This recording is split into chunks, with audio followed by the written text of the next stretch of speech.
Palavra da Verdade, com Hernandes Dias Lopes. Convido você para abrir sua Bíblia comigo, por gentileza, no livro do profeta Isaías, capítulo 6. E nós faremos a leitura dos versos 1 a 8.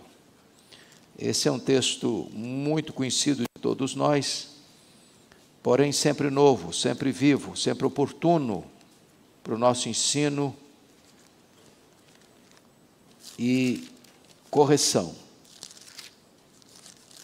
Isaías capítulo 6, versos de 1 a 8. Lido o texto, mantenha a sua Bíblia aberta comigo nesta passagem. No ano da morte do rei Uzias, eu vi o Senhor assentado sobre um alto e sublime trono, e as abas de suas vestes enchiam o templo.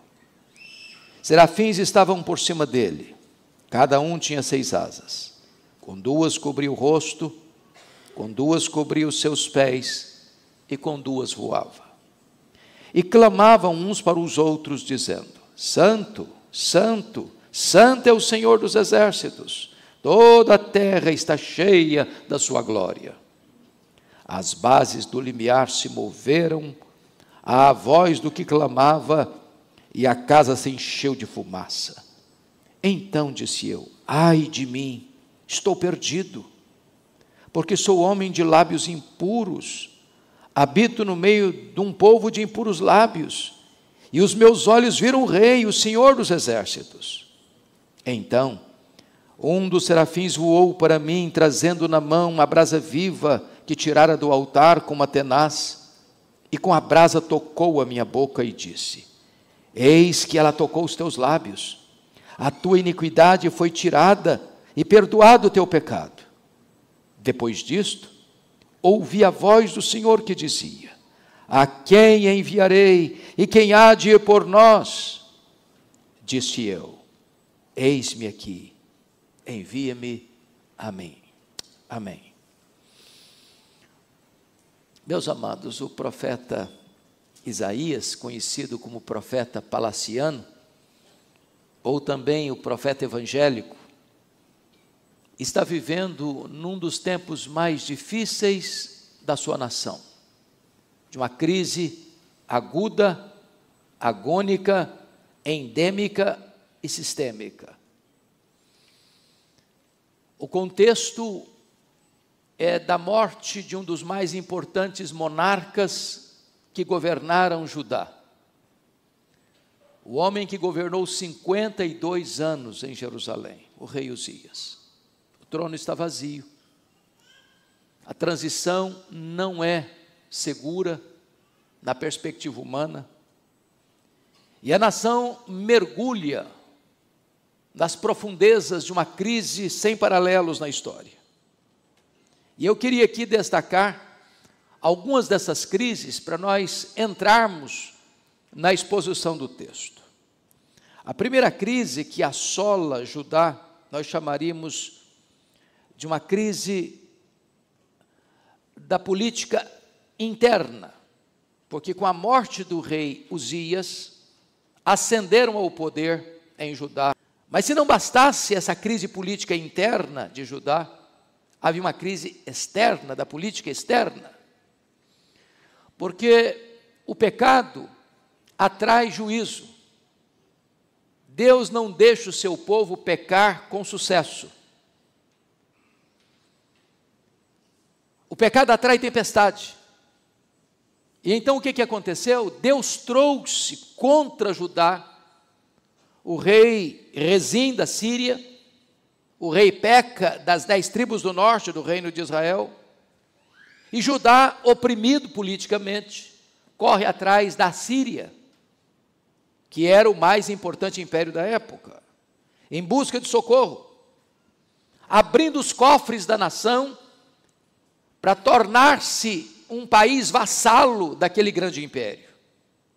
Porém, a Síria ameaça o reino de Judá, rompendo esse pedido de ajuda. E então Judá corre atrás do Egito, para tentar se proteger. ficando ainda mais escravo do poder econômico estrangeiro. Mas vocês bem sabem que toda crise financeira, toda crise econômica favorece alguém. É por isso que, em tempos de crise, algumas pessoas se aproveitam para se enriquecer ainda mais. E o profeta Isaías denuncia isso, quando vai mostrar lá na sua obra que chegou um momento em que alguém, se aproveitando da crise, juntou casa a casa, campo a campo. Porque aquele que está mais prejudicado financeiramente precisa sobreviver e acaba vendendo suas terras, suas lavouras, suas casas, e vai existir um monopólio econômico dos mais endinheirados, e começa a agravar a crise social em virtude da crise política. Mas se não bastasse isso, o poder legislativo e o poder judiciário se mancomunam nesse sistema de opressão, e diz Isaías que eles decretam leis injustas para negar justiça aos pobres e para arrebatar o direito dos aflitos, despojando viúvas e roubando os órfãos. Está lá no capítulo 10, versos 1 e 2, da obra de Isaías. Então a nação toda começa a entrar numa espécie de colapso econômico, político. Mas se não bastasse essa crise, vem uma outra crise, de carona, como uma espécie de efeito colateral, que é a crise moral. E o profeta Isaías vai chegar a dizer que a situação se agravou a tal ponto em Judá, que não apenas tolera-se o mal, faz concessão ao erro, mas a situação tornou-se tão grave que houve uma inversão de valores, a ponto dele dizer que chamaram luz de trevas e trevas de luz, o doce de amargo e o amargo de doce. Notem vocês que aqui não é mais tolerância ao erro, agora o errado é o certo e o certo é o errado. Agora se aplaude o vício e se escarnece da virtude. Agora se promove o que é errado e coíbe o que é certo. A nação está pelas avessas. E Judá vai cair por causa dos seus pecados. E todos os grandes reinos e impérios e nações do mundo caíram por causa dos seus pecados. O pecado é o opróbrio das nações, diz a Bíblia. Mas se não bastasse essa crise moral, meus irmãos, vem a última crise, que é a crise espiritual. É consequência natural. As coisas estão conectadas. E o profeta Isaías vai denunciar isso, essa crise espiritual, dizendo que Israel, que Judá, era uma nação formada de filhos rebeldes. E no capítulo 1, ele vai usar uma linguagem muito pesada, dizendo que até o boi conhece o seu dono. Um animal irracional tinha mais afinidade com o seu dono do que os filhos de Judá tinham com Deus. E mais, ele olha para esse cenário e faz um diagnóstico da nação e diz o seguinte: a nação está doente, espiritualmente doente. É como uma doença que toma a pessoa de uma ferida da cabeça aos pés. Porém, apesar de todo esse diagnóstico, Judá ainda mantinha a forma, a liturgia, o culto, a aparência, a máscara. E Deus olha para toda aquela religiosidade e diz: eu estou cansado disso, eu abomino isso, eu não aceito isso. Estou lhes trazendo esse breve diagnóstico da nação de Judá para compreendermos o texto que acabamos de ler. Porque a pergunta é, numa crise dessa, o que faremos? Eu não sei se vocês percebem, mas eu vejo uma estreita conexão entre Judá e o Brasil. Nós vivemos uma crise política grave. Nós vivemos uma crise econômica severa. Nós vivemos uma crise moral, talvez sem precedentes. Nós vivemos uma crise espiritual medonha. E a grande pergunta é o que vamos fazer? E quando eu digo vamos fazer, eu não estou pensando agora no coletivo, estou pensando no individual, no particular. Porque se nós não estamos vendo a crise, talvez nós somos a própria crise. Se nós não temos olhos para ver, se nós não temos mente para entender, se nós não temos coração para sentir, é porque já fazemos parte do sistema. E o que fazer? A primeira coisa é que nessa crise nós precisamos olhar para cima e saber que o nosso Deus reina. Irmãos, nada mais pode consolar o nosso coração do que a verdade de que, apesar da crise que assola o mundo, o Brasil, como assolou Judá no passado, não tira, não rouba, não afeta, não enfraquece, não atinge a soberania de Deus. Nada disso pega Deus de surpresa. No caso de Judá, foi Deus que entregou Judá nas mãos das nações opressoras. A Assíria é chamada de vara da ira de Deus para disciplinar o seu povo. Os governantes maus são a vara da ira de Deus para disciplinar o seu povo. Mas nesta hora, diz o texto que no ano da morte do rei Uzias,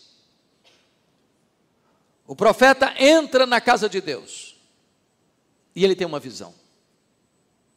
O trono da terra está vazio, mas o trono do céu está ocupado. No trono da terra tem luto, no trono do céu tem celebração. No trono da terra a crise é medonha, e os que vêm na esteira da sucessão são piores ainda. Mas no trono do céu, aquele que está lá é majestoso e santo. A não ser, meus irmãos, que nós tenhamos uma eloquente e nítida visão da soberania de Deus, entramos em pânico, ficamos com medo, angustiados. Parece que o navio não obedece mais o leme, parece que as rédeas fugiram das nossas mãos. E nós ficamos a perguntar, meu Deus, o que será? Como será? Aliás, a mensagem da soberania de Deus não é uma mensagem apenas do profeta Isaías. Esse é o conteúdo, por exemplo, do livro de Apocalipse. Deus está no trono. O Cordeiro tem o livro da história em suas mãos. E a história não está sem rumo. E a história não está dando volta, como pensavam os gregos. A história caminha para uma consumação. E a vitória retumbante é de Cristo e do seu povo. Mais do que entender que Deus é soberano, precisamos compreender quem Ele é, em seu ser. Porque a mensagem dos seres angelicais, os serafins, é proclamar santo, santo, santo é o Senhor, Deus dos exércitos, toda a terra está cheia da sua glória. Isso tem uma implicação para nós. Quando você diz, por exemplo, santo, você define quem Ele é. Quando você diz santo, santo, você enfatiza quem Ele é. Mas quando você diz santo, santo, santo, você coloca em grau superlativo. Só Ele é santo. Isso significa que Ele não tolera o mal, que Ele não faz vistas grossas ao pecado, que Ele não se acostuma com a rebelião, ou a rebeldia, ou a dureza de coração do seu povo. E é curioso que esses seres adoradores têm 6 asas, é uma linguagem figurada, obviamente, e eles usam 4 asas para adorar e 2 asas para servir. Com 2 cobre o rosto, com 2 cobre os pés. Isso é um sinal de reverência na adoração. Mas 2 asas eles usam para atender a ordem de Deus, a servir a Deus.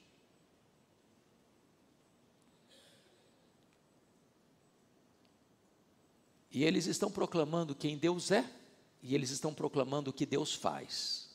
Quem Deus é, Ele é santo. Santo, santo. E o que Ele faz? Ele é o Senhor dos exércitos. Sabe o que significa isso? Ele comanda todos os seres celestiais. Ele tem o controle de todas as hostes celestiais. Sabe o que significa isso? Significa que esse Deus é o Deus que luta as nossas batalhas, que guerreia as nossas guerras, e que faz por nós o que nós não podemos fazer. Somos frágeis, somos limitados, não podemos enfrentar os inimigos que nos atacam de todos os lados, por todas as frentes, fiados em nossa força, mas esse Deus é o Deus que luta por nós, que vence por nós, que nos conduz em triunfo. Essa é a primeira verdade que esse texto vai nos apresentar para nós enfrentarmos dias de crise, porque senão a gente fica em pânico, desesperado. A segunda coisa a fazer, quando nós somos encurralados pela crise, nós precisamos olhar agora não para cima, precisamos olhar para dentro, para saber que precisamos desesperadamente da misericórdia de Deus. O nosso irmão do passado, reformador Calvino, diz que você só pode conhecer a você mesmo se primeiro você conhece a Deus. Sem o conhecimento de Deus não tem autoconhecimento. Os gregos estavam errados quando disseram, conhece-te a ti mesmo. Eu não posso me conhecer, a não ser que eu conheça a Deus. Eu só posso entender quem eu sou depois que eu entendo quem Deus é. Porque notem vocês que até então, o profeta Isaías estava lançando uma série de ais para os outros.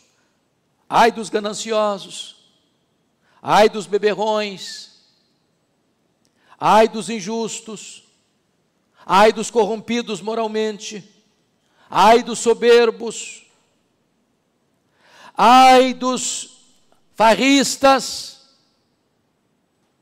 Quando ele contempla Deus na sua santidade e majestade, ele diz, ai de mim. Convenhamos, às vezes a gente pensa que a gente é melhor que os outros, não? Hoje é 31 de dezembro. Se você for hoje à praia de Camburi, eu não sei se ainda é lá que a coisa acontece, é mais lá mesmo, né? Você vai ver gente se embriagando, você vai ver gente servindo a outros deuses, e você diz, eu não faço nada disso, eu sou uma pessoa boa, sou crente, sou presbiteriano, vou para a igreja, culto de vigília, e vem mesmo, viu? Vai para a praia não, vem para cá. Não é nada para ver fogos não, é para ver o fogo de Deus descendo aqui, fogo santo. Mas às vezes a gente fica amaciando o ego, você fala, eu sou batuta, maravilhoso. Olha como é que a vida é linda, olha como é que a família é maravilhosa, olha como é que eu sei educar meus filhos, olha como é que a minha família é unida. Enquanto a gente ficar amaciando o nosso próprio ego, a gente vai bater palma para a gente mesmo. Mas ninguém pode contemplar Deus na sua majestade, na sua santidade, sem reconhecer quem de fato nós somos. Ai de mim, ai de mim. E esse ai aí é o ai de uma mãe enlutada pelo seu filho único. É um ai de dor, de pesar, de angústia, de profunda tristeza. Então, a primeira coisa, irmãos, que chegamos à conclusão é que qualquer pessoa que se autoelogia, qualquer pessoa que fica aplaudindo a si mesma, qualquer pessoa que gosta de fazer um solo do hino Quão Grande És Tu diante do espelho, não viu Deus ainda, não conhece Deus ainda. Não tem espaço, à luz das Escrituras, para uma vida ufanista, para nós acharmos que somos melhores. E se somos o que somos, louvado seja Deus, somos pela graça. Se não estamos nos embriagando em 31 de dezembro, se não estamos adorando outros deuses em 31 de dezembro, se não estamos fazendo compromissos com ídolos pagãos em 31 de dezembro, não é porque somos melhores, não, é porque a graça de Deus nos alcançou.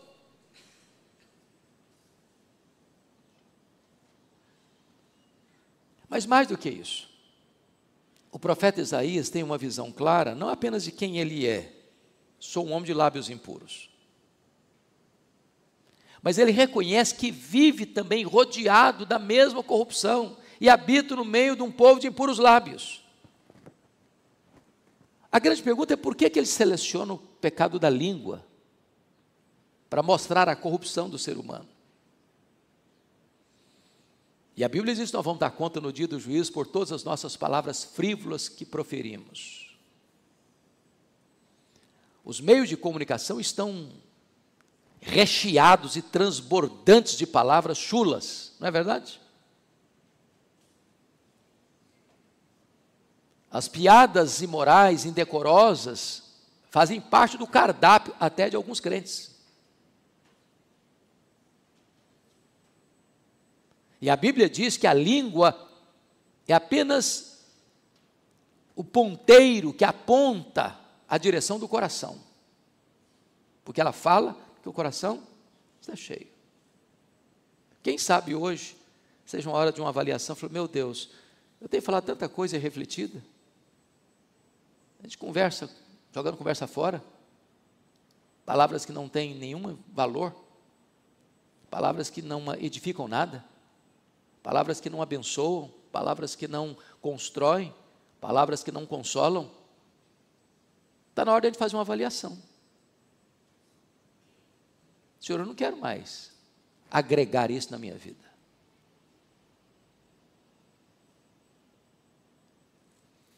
Mas notem mais, este homem tem uma visão muito clara da graça perdoadora de Deus, porque nos versos 6 e 7, está escrito, então dos serafins voou para mim, trazendo na mão uma brasa viva que tirara do altar com a tenaz, e com a brasa tocou a minha boca, e disse, eis que ela tocou os teus lábios, a tua iniquidade foi tirada e perdoado o teu pecado.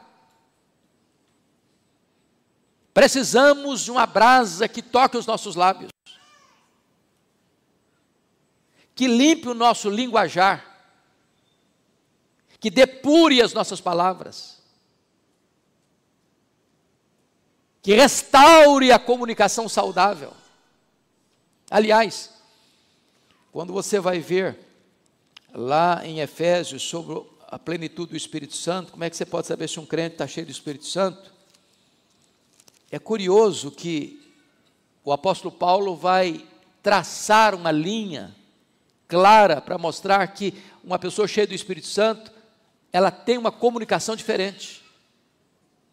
Se não, vejamos, está escrito aí, e não vos embriagueis com o vinho no qual há dissolução, mas enchei-vos do Espírito, falando entre vós, com salmos. Entre vós é comunhão. A comunicação entre nós precisa ser regada pelo Espírito Santo de Deus, de uma língua que foi tocada pela brasa de Deus, de lábios que foram purificados por Deus. E mais, ele diz, entoando e louvando de coração ao Senhor. Agora não é mais na horizontal, agora é na vertical. Você está cheio do Espírito Santo, a sua comunicação com seus irmãos é diferente, a sua adoração é diferente.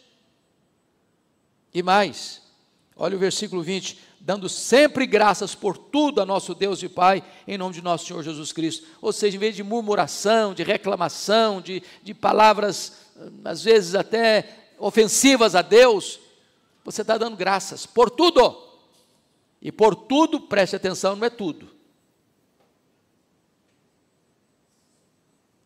Porque, não sei se o irmão leu, surgiu há algumas décadas um livro sobre louvor incondicional, onde a pessoa dizia que você tem que dar graças por tudo, e por tudo que Paulo está falando aqui não é por tudo, e eu explico.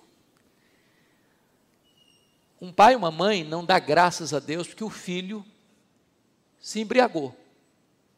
Graças a Deus, meu filho encheu a cara hoje. Não, você não dá graças a Deus por isso não.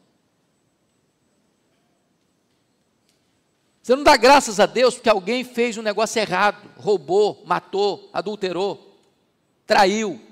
Não, você não dá graças a Deus por isso não.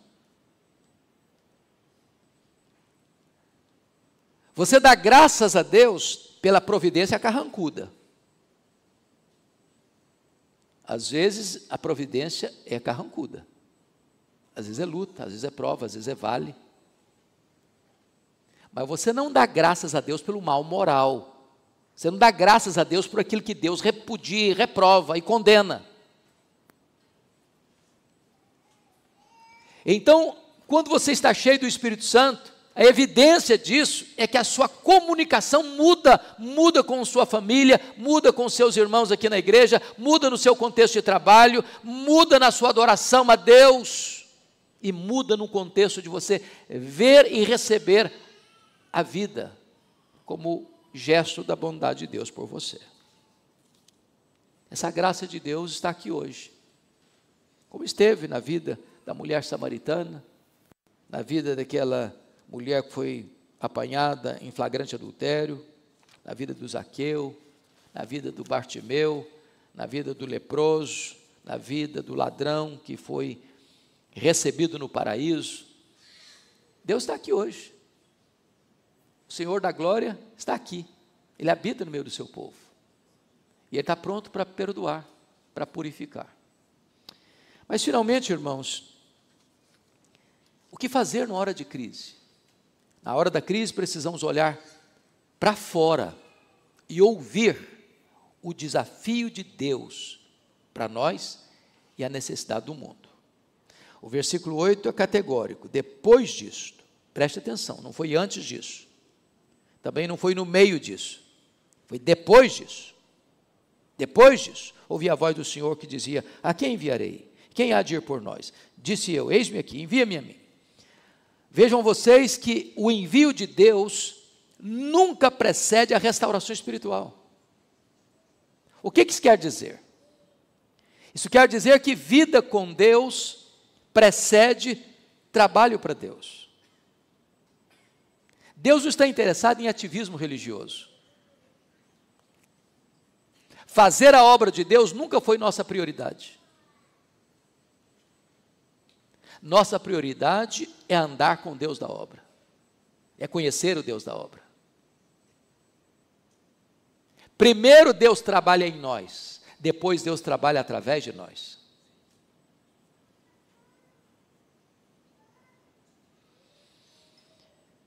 Então, só depois que Isaías viu a Deus e foi perdoado por Deus, é que ele consegue entender e ouvir o desafio de Deus para a sua vida. Agora, a quem esse apelo é endereçado? E o apelo está aí, com toda clareza, no versículo 8: a quem enviarei? Quem há de ir por nós? Esse apelo é dirigido, irmãos, a todas as pessoas que viram a Deus e foram perdoadas por Deus. Não importa se você é uma criança, um adolescente, um jovem, um adulto, um ancião, uma anciã. Não importa se você é um líder, se você é um liderado. Não importa se você tem cargos de liderança na igreja ou não tem. Todos nós recebemos um desafio. todos nós temos uma missão a cumprir. Aliás, igreja, irmãos, só é igreja porque nós todos fomos chamados. E todos os que são chamados são também enviados. Quando a igreja compreende que cada membro dela, do mais tenro ao mais experiente, tem uma missão a cumprir dentro da sua casa, no testemunho à sua família, no seu trabalho, na sua escola, na sua parentela, a igreja se transforma num exército de ministros da reconciliação. A igreja não é apenas aquela comunidade que se reúne uma ou duas ou três vezes na semana para cantar, para ouvir uma mensagem, para ofertar, para adorar a Deus. A igreja está presente, inserida nos mais diversos setores da sociedade, como sal, como luz, como perfume de Cristo, como ministro da reconciliação. Ela é uma agência missionária.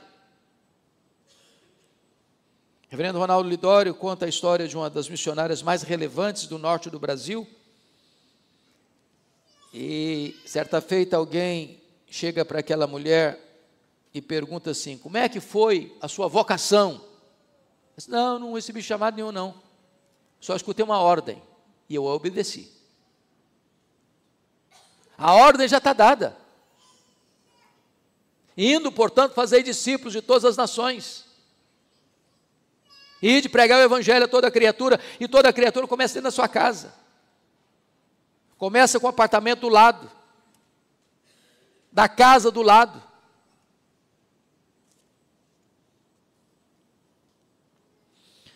O que é maravilhoso é que, diante de um apelo e de uma necessidade do mundo, Isaías responde assim: eis-me aqui. Conta comigo. Eu me apresento. Envia-me a mim.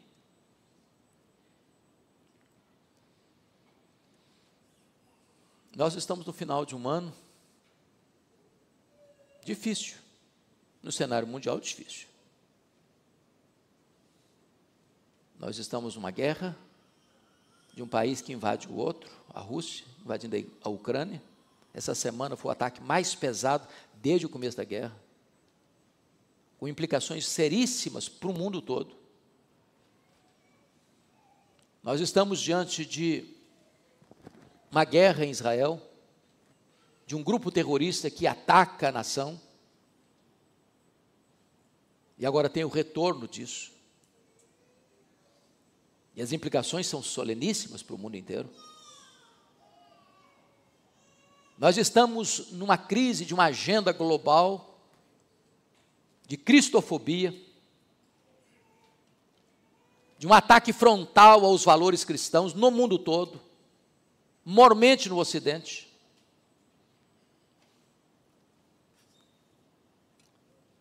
E nós temos um desafio pela frente.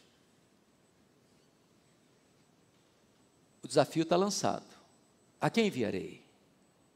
Diz o Senhor. Quem há de ir por nós? Quem vai falar para a sua família? Quem vai pregar para a sua casa? Quem vai falar de Jesus para os seus parentes? Quem vai evangelizar os seus vizinhos? Quem vai evangelizar o seu condomínio? Quem vai colocar a mão na massa? A mão no arado, sem olhar para trás? Às vezes a gente pensa que ser crente é apenas no domingo trazer meu dízimo, sustentar o pastor, os missionários. Está ótimo, sou crente. Ok, isso é necessário mesmo. É necessário mesmo. Mas igreja é muito mais do que isso. Cada um de nós é um ministro de Deus. Quem não evangeliza precisa ser evangelizado. Uma igreja que não é uma agência missionária se torna um campo missionário. E hoje o desafio está lançado. Talvez você tenha sonhos, tenha planos pessoais. E Deus pode usar você onde for realizar seu sonho. Você pode ser um médico, você pode ser um engenheiro, você pode ser um advogado, você pode ser um professor, você pode ser um motorista de Uber, você pode ser um comerciante, você pode ser um agricultor, você pode ser o que você desejar ser na sua área. Vendedor de salgados. Mas você é um missionário lá nessa região. E eu não tenho dúvidas, pastor Jailton, se nós compreendermos esta palavra e esta mensagem, nós teremos aqui, na primeira igreja, mais de 500 missionários. E Vitória pode ser impactada. E esse templo já vai ficar pequeno, no nome de Jesus. Me permita só compartilhar com vocês a minha própria experiência. Eu acho que alguns já sabem disso. Eu nasci numa região rural. Estive lá essa semana, fazendo uma visita, e até meus 12 anos, eu nunca tinha visto uma lâmpada elétrica. Fui criado com lamparina de querosene. Até meus 12 anos, eu nunca tinha visto um aparelho de televisão. Até meus 12 anos, eu nunca tinha entrado numa cidade. E com 12 anos, eu saí de casa. E eu, no último livro que escrevi agora, Os Milagres de Jesus, dediquei esta obra à professora Zilda Portela Fiame. Dona Zilda foi a professora que me alfabetizou. E eu fico até hoje muito constrangido e sensibilizado com o que ela fez comigo, porque ela tinha vários filhos. E ela me perguntou, porque estava saindo lá da roça e vindo aqui para Vitória, sabendo o meu sonho de estudar, disse: você tem coragem de vir comigo? E eu disse: se meus pais deixarem, eu vou. E com 12 anos eu subi numa carroceria de caminhão, vim parar em Cubi de Baixo. Alguns conhecem Cubi de Baixo. Não é um bairro muito glamouroso. Na época, ficava dentro de um mangue, do lado de um prostíbulo, onde tinha tiroteio quase todos os dias. E eu tinha um sonho muito grande, muito vivo no meu coração, desde criança. Eu queria, pasmem vocês, ser político e advogado. Não pedi os comícios eram na praça,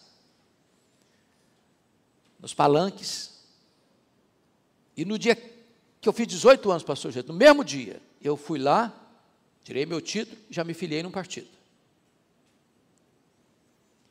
E um dia eu estou conversando com o pai do reverendo Ezequias Scherrer, o senhor José Scherrer, e disse: olha, presbítero José Scherrer, depois que eu realizar meus sonhos, que eu me tornar um político, um advogado, no final da minha vida, eu quero entrar no seminário, que quero fechar minha agenda sendo um pastor, pregador do evangelho.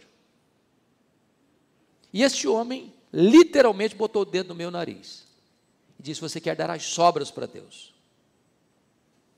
Deus não é Deus de resto. Deus quer você hoje, agora, com a sua juventude. E eu confesso a vocês que aquela conversa ganha um tom diferente, porque eu saí daquela conversa 1000% convencido que Deus me chamava ali para ser pastor. E curiosamente, eu larguei mão na hora dos meus sonhos. Várias vezes eu fui convidado a entrar em política, várias vezes. Isso não seduz o meu coração. Porque eu atendi um chamado maior, uma convocação maior. E se eu pudesse ter 10 vidas, eu queria ser pastor nas 10 vidas. Hoje, Deus chama. Nem sempre chama para ser pastor, nem sempre. Mas não importa onde você trabalha, o campo onde você exerce a sua profissão, Deus chama você para ser uma testemunha lá.